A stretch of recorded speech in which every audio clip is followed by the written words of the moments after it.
So turkey hunting and really hunting in general has always been a major part of who I am. I grew up hunting with my dad.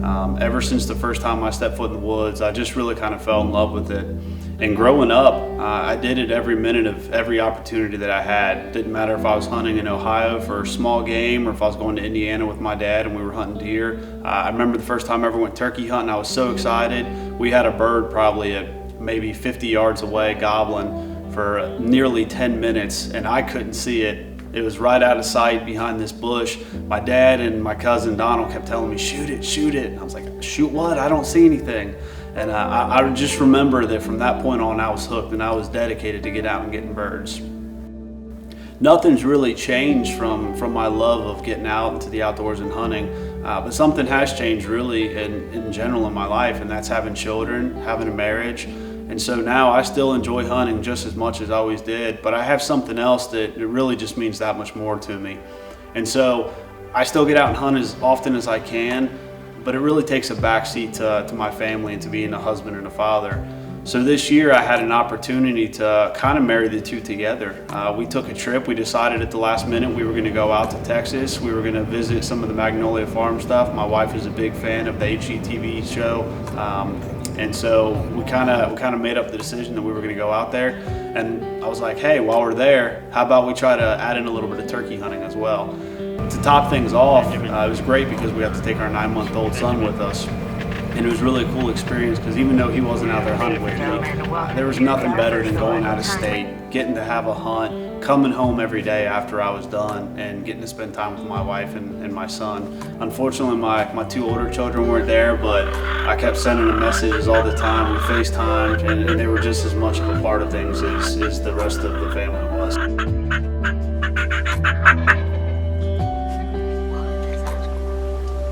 We're gonna shoot a turkey, me and my dad. We're gonna shoot a turkey. I'm gonna make this sound and we're gonna see how it goes. Bye. So another great aspect of this hunt, not only was I going to get to hunt in a state, Texas, that I've never hunted before, but also I was going to have an opportunity to pursue the third bird in my quest for my archery Grand Slam with the NWTF. So I've been fortunate enough to kill quite a few Merriams out in Nebraska with my bow. I've had luck killing a couple Easterns here in Ohio as well as Indiana, and now it's time to go on after my Rio while we were in Texas. We're going to head out here and give things a try this morning. I don't know what the hunting conditions will be like just because there's supposed to be high winds this morning, but hopefully that doesn't deter these birds. If they still will come out, I'll still go hunt and kill them.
Well, it's about 7:40, 7:45.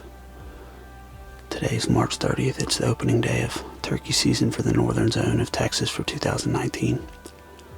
Had a lot of birds gobble this morning on the roofs, but it's been fairly quiet since. But just a minute ago, I just heard a hen calling probably about 100 yards away, so I'm gonna get ready here. I'm pretty amped up. This could happen pretty quick this morning based on what the ranch managers told me about the way the birds move through here, so I don't know, I'm excited. Never really know what to expect, but I got 4 tags, I got lots of arrows, and lots of excitement. So I'm gonna sit back and see what unfolds here, but I'm pretty pumped up.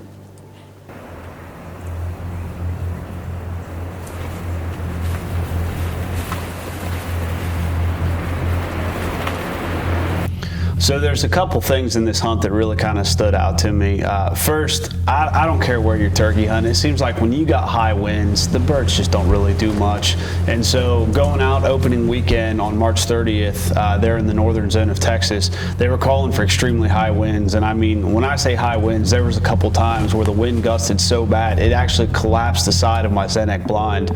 Thankfully, I had an extra tripod and I kind of propped it up, and it kind of helped out for a little while. But we thought we had a great spot picked out, and it just so happened the birds, they gobbled a bunch on the roost early before they flew down, and then they just went silent, and we never really heard anything. And you know, it kind of turned into one of those situations where, you know, I wasn't really feeling the spot. I thought I needed to get out of the wind, and so I elected to move. Unfortunately, or something that I should have grown used to by now, I feel like I'm always unprepared. That first hunt of the year especially is just a killer for me. And so I went out fully prepared to wear all black, hunting the comfort of my Zenek blind. And when we decided to move, because of the location that I had to set up in, I didn't really have the luxury of taking the blind. I needed to get a little bit more mobile. I needed to be able to be a little bit more nimble and bounce from place to place and try to work these birds. And so what ended up happening was I found this really great setup. It's a cool little spot. I found this little kind of hollowed out nook in this cedar tree and got in there and got set up working this bird and had him coming in. And I panicked because I realized I'm out in the middle of the wide open. I don't have a ground blind. I've got on a black shirt. I don't have gloves. And I just kept remembering to myself, I was thinking over and over again, like, this is just gonna fall apart in no time. And I don't know, looking back now, I don't think I really had anything that I needed to be afraid of. You know, once I got out, after I shot my bird and I looked back, there was no way this bird was gonna see me. I mean, he would have almost had to climb into that tree with me. It was so thick. There was such good foliage all around me. There was really no chance, but you know, when you're sitting there in the moment, and I know that I'm getting ready to get a crack on my first Rio, I know that this is the first opportunity I've ever had to call a bird in out of a ground blind with a bow in hand, and so every negative thought that could possibly go through my head was running through, and I found myself just freaking out, nervous, like I'd never killed a turkey before. In hindsight, things worked out great. This bird came in, it went straight to the decoys, did everything it was supposed to do. I even bumped my tripod leg with my bow, and it was pretty noisy, but you know, the wind that I was so upset about earlier in the day, it ended up providing all the cover that I really needed, and it kind of made the difference in my opinion on this hunt. So you just never know what's going to happen, and I think for me that's the excitement of hunting is sometimes, you know, you go out and you've got a plan and you plan on executing on that plan, but you know, nature doesn't work that way, and sometimes we just have to improvise.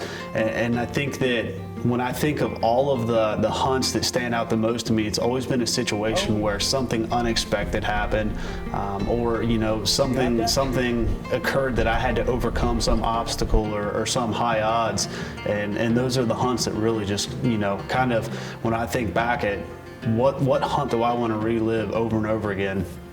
You know, this Rio hunt, that's one of them. Getting out and getting my first Miriams was kind of the same sort of deal. We had super high winds. It was freezing cold. We got to Nebraska, and it was, I don't know, like 80 degrees in the morning. I killed my bird. We woke up and there's snow all over the ground, several inches of snow. And those are the hunts that they just seem like they're never ending, and then in the blink of an eye, things just change and everything works out. And I just want to relive those types of hunts over and over again. I want to go back and have those hunts every single day that I go out. Really, what this hunt boils down to, it's just the epitome of the idea of what hunting is and should be for all of us, and especially for me. You know, we put a lot of pressure on ourselves, and you really build up all this expectation with, I gotta get out there, I gotta make this shot, I've gotta get this animal, I've gotta punch that tag. And at the end of the day, all you got to do is go out there and just enjoy God's creation, experience the animals, experience nature, experience everything as it unfolds, and not put all the pressure on, you know, and don't get inside your head too much. Hunting becomes a little bit of a mental block sometimes for us, and I feel like it's those times that you take a step back and you just enjoy things and you relax. I joke with my kids all the time. I told my kids multiple times this year, hey guys, if you want a bird to come in, just be quiet and just go to sleep. Just relax and enjoy everything, listen to the sounds. And it seems like it never fails when you do that. That's when things happen. That's when the birds come in, and it's almost as if you're putting out that negative energy. And somehow it's like nature senses that, and when you relax and you let your guard down, boom, it just comes into play. Don't make it so important to be successful with regards to, you know, punch and attack. Get out there and be successful because you enjoy nature and you're out there actually hunting and not just killing. Thanks for visiting SELFILMED.com. This is a great opportunity for us to get out and do what we love and to share our experiences with you. I think that our hope is ultimately that we can share some insights and help others be successful when they're out self-filming their own hunts. But more than that, we just really want to share the excitement and the love that we have for the outdoors, and maybe let that be encouragement and set fire in somebody who wants to get out there and they want to pick up a camera and try to get out and do this on their own. It's definitely something that's attainable. It takes a little bit of work. It's more effort than going out and hunting just with a gun or a bow in hand, but it's something that I really feel can be super rewarding if you put the time in.